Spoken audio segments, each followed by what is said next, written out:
Hello, I'm going to give a quick introduction of myself for those of you that don't know me already. My name is Jordan Macias. I'm a senior in the Connie program with a building emphasis. This December I'll be graduating, pursuing being a project manager locally for the next couple of years. So today, my LEED case study is over the Prairie Village Public Works building, which I found to be a really cool building. There's a lot of information on it. And there it is. You can see that there's a lot of different elements, a lot of different areas within this building. So let's talk about it. So first of all, as you can see on the left, this project was located just south of Kansas City in a town called Prairie Village. There's the actual address. Prairie Village is a suburb of Kansas City and has a population of nearly 22,000 people.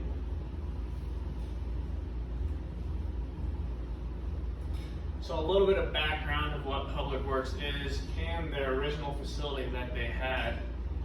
Their original facility was actually located where the new facility is, which is the same location from that previous slide. So the original facility was made up of 6 different structures. They have the salt barn, dirt barn, fuel island, and then there's 3 additional buildings, which includes offices and shops. The purposes of these buildings, they're used for maintaining and improving infrastructure and public property within the city. As you can see, this image on the right, this is the main building from the original structures. This is where they house their staff. This is where they have their big meetings, things like that. If you look closely up here, you can see the salt barn, and then there's also this existing structure over here that actually remained when the new facility was being built. So this is the new facility. You can see that they added a parking lot around those original structures. There's those 2 original structures I was mentioned earlier. And they also added some parking canopies on either side of the building.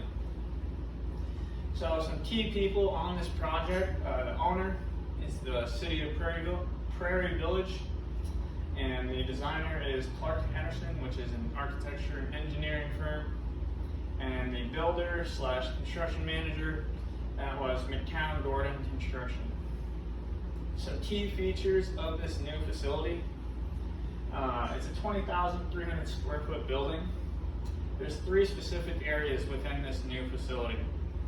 There's the administration offices, so that's where they house all their public works staff, but also they have offices for the building code department within the city.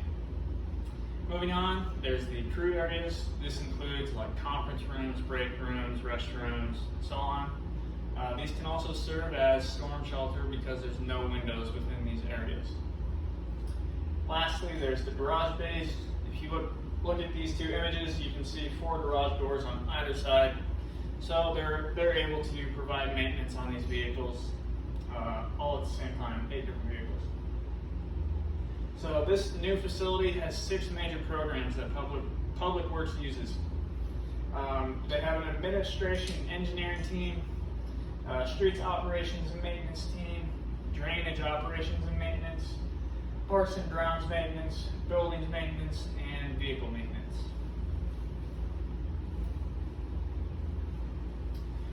I'm just going to talk about the timeline from going from the original structures to this new facility.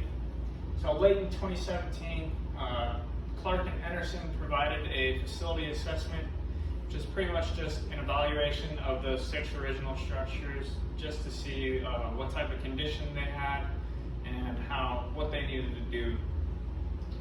So moving on, March 4th, 2019, this was the first council meeting, the first discussion of those original building issues. So after they discussed all of those, staff was directed to come up with a rough layout for this new facility to be built. Moving on, September 5th, 2019, after they had that layout established, the finance committee came up with an approximate cost to build this new facility. So that total came to about $10 million, which is a lot of money, but it goes fast in the construction world.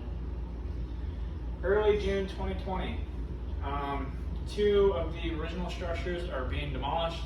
If you look at the picture above, that office that I talked about earlier, you can see it being demolished there. July 6, 2020, Clark and Anderson are on board as the architect designer. McCown Gordon is on board with a CMR contract, and the final GMP was approved at $8,486,253. GMP is just guaranteed maximum price. That's important because pretty much if they go over that, the contractor is responsible. And then also on July 6th, that's when site construction is beginning. And then if you look at this image down below, that's actually one of the final renderings that Clark and Anderson provided of this new facility. So I thought that was pretty cool that I found that.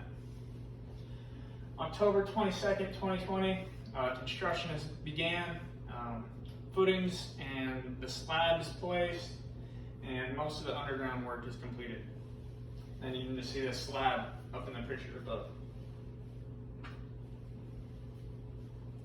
Moving on, October 28th, 2020, steel is beginning to be erected. The PEMB is to be placed to enclose the building. PEMB is just pre-engineered metal building. April 1st, 2021, most of the metal envelope is installed. The solar panels are completely installed on the roof, and you can see that over on the right that they had a pretty large array, so they'll be able to provide a lot of power to that facility. And also on April 1st, interior finishes are starting. June 22nd, 2021, the parking lots are to be finished 2 weeks from this time. Interior finishes are wrapping up in the restrooms. August 2nd, 2021, interior finishes are complete, and the solar array is providing power to the whole facility. In addition, most of the site work is completed. September 6th, 2021, construction is complete. The staff is waiting to move in because they're waiting on furniture to be delivered and installed. And then July 20th, 2022, that's when the new facility achieved its LEED certification. So we're going to talk more about that. So to break down their LEED certification, some of the more important categories include like water efficiency at 9 points, energy and atmosphere at 30 points, indoor environmental quality at 11 points, and material and resources at 10 points. Their total points earned came up to 83 points. 80 is platinum, so they achieved that platinum level for the version 4 LEED new construction. And then on the right, you can see the actual scorecard that they received. It shows every credit, every prerequisite that they scored or didn't score. And yeah. So let's talk about some of these big categories within this. So first, the water efficiency. They earned 9 points in this category. Some of the methods they used. So they have a rain garden, which you can actually see down in the bottom left. They also planted native plants, so that way they don't need any additional irrigation. They use natural irrigation, which is also why the rain garden was really good, because it provides all that natural irrigation. It stores all that rainwater and just provides it to the surrounding surface. They also did rainwater harvesting. You can see their storage tank over here. This holds up to 6,600 gallons of water, and those gallons of water were used to flush the toilets within the facility. And they actually get all of this water from the roof and gutter system strictly on the new facility. They also used Energy Star and WaterSense fixtures. These are just more efficient fixtures. They're also sponsored by the EPA, so those are always good. They also did some water metering just to help track how much water they're using. So all of these methods resulted in a 76% water use reduction. And then this other image down at the bottom right, I just thought it was kind of interesting. They have, these are on the toilets, these are the buttons on the toilets, just for liquid waste and solid waste. Obviously solid waste, you need more water, but I thought that was a cool way just to track on how much water they're going to be using.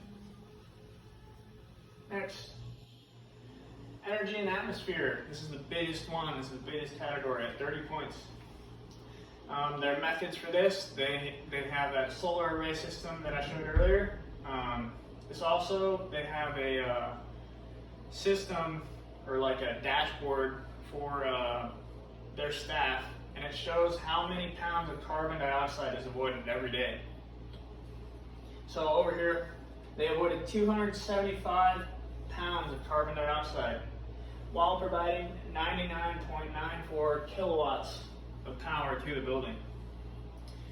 They also used LED lighting, which is more efficient than using regular bulbs and stuff like that. And then they used a VRF ductless HVAC system, and cassettes are used to control each zone. This is seen up in the right. This is a VRF system. VRF is just variable refrigerant flow. So obviously it's just ran off of pipes. It does heating and cooling. So I thought that was pretty cool.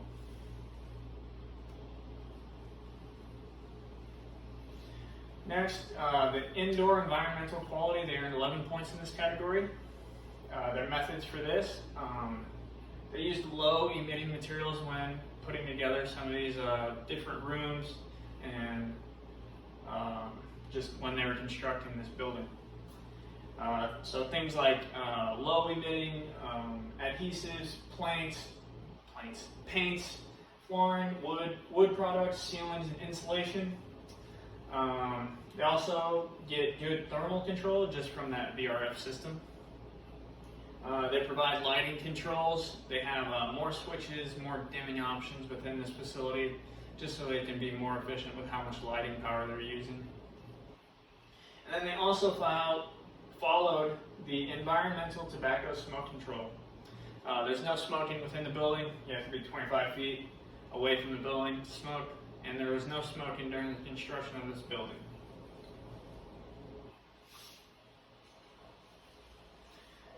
So just some additional credits that promote clean air. They had a charging station for green vehicles, so they were just helping promote those green vehicles, get more carbon dioxide out of the air, have cleaner air. They also had a reduced parking footprint. There's recommendations by a certain company of how much parking you should have, and they actually just took the amount of parking to run the building. That's how they determine how many parking spots they're going to have. Even though they still have those parking canopies, it's still ended up being less. They only have enough parking just for operations. And then also surrounding density and diverse uses. I put this on here to promote clean air just because, as you see in this picture on the right, these are just different like walkable routes that you can get to from this facility. So you won't have to drive, obviously, so cleaner air. And then they also have bicycle facilities at this job site. So these are my sources. If you want to know more information about this building, I would highly recommend looking at one of these sources. There was a lot of information on this building, and it was very interesting.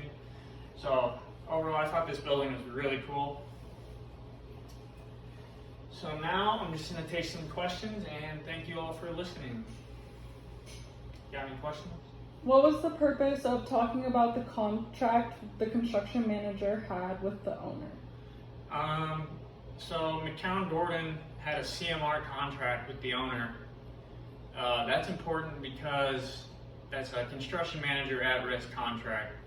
So there's a lot of communication going from the owner to the architect to the construction manager. And since in the design process, the architect and owner, those two are together to figure that stuff out. So then the construction manager gets brought in and they have to figure out all that information. And it's really important in a LEED project because they have to achieve all those points and get all those main ideas. Any other questions? What makes the VRF system more efficient? So just go back to this slide real quick. So if you see over here, these are the cassettes. They're just like little ceiling units. Most of the time you see like ceiling cassettes. Those go on like acoustic ceilings for like panels and stuff. It just replaces one of those panels. These are pretty much just like mini air handlers within the building. So they control like different zones in the building. So it's pretty much just more control for the user. And there's no duct, and it provides heating and cooling. So it's very efficient. It's a nice system. Is that it?